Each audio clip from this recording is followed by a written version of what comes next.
பண்டிகை காலங்கள் மட்டுமின்றி ஆன்மீக விழாக்களின் போதும் அரசு சார்பில் சிறப்பு பேருந்துகள் இயக்கப்பட்டு வருகின்றன என்று தமிழ்நாடு போக்குவரத்து துறை அமைச்சர் சிவசங்கர் தெரிவித்துள்ளார். பெரம்பலூர் மாவட்டம் குன்னம் சட்டமன்ற தொகுதிக்குட்பட்ட பகுதிகளில் பல்வேறு மக்கள் நலத்திட்ட பணிகளுக்கு அடிக்கல் நாட்டும் நிகழ்ச்சியில் அமைச்சர் சிவசங்கர் பங்கேற்றார். அப்போது ஆயுத பூஜை, விஜயதசமி பண்டிகை விடுமுறைக்காக மட்டுமின்றி திருவண்ணாமலை கிரிவலம், மேல்மருவத்தூர் மற்றும் குலசை தசரா பண்டிகை என அனைத்து ஆன்மீக விழாக்களுக்கும் சிறப்பு பேருந்துகள் இயக்கிட நடவடிக்கை மேற்கொள்ளப்பட்டுள்ளதாக அவர் தெரிவித்தார்.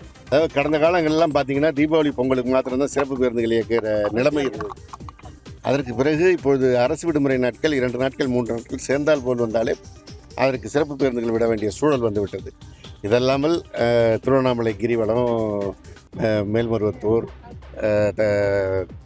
திருச்செந்தூர் பக்கத்தில் குலசை தசரா திருவிழா இருக்குது, திருச்செந்தூர் கோயில் திருவிழான்னு எல்லாவற்றுக்கும் சிறப்பு பேருந்து இயக்க வேண்டிய சூழல் இன்றைக்கு அரசு போக்குவரத்து கழகம் செயல்பட்டு கொண்டிருக்கிறது.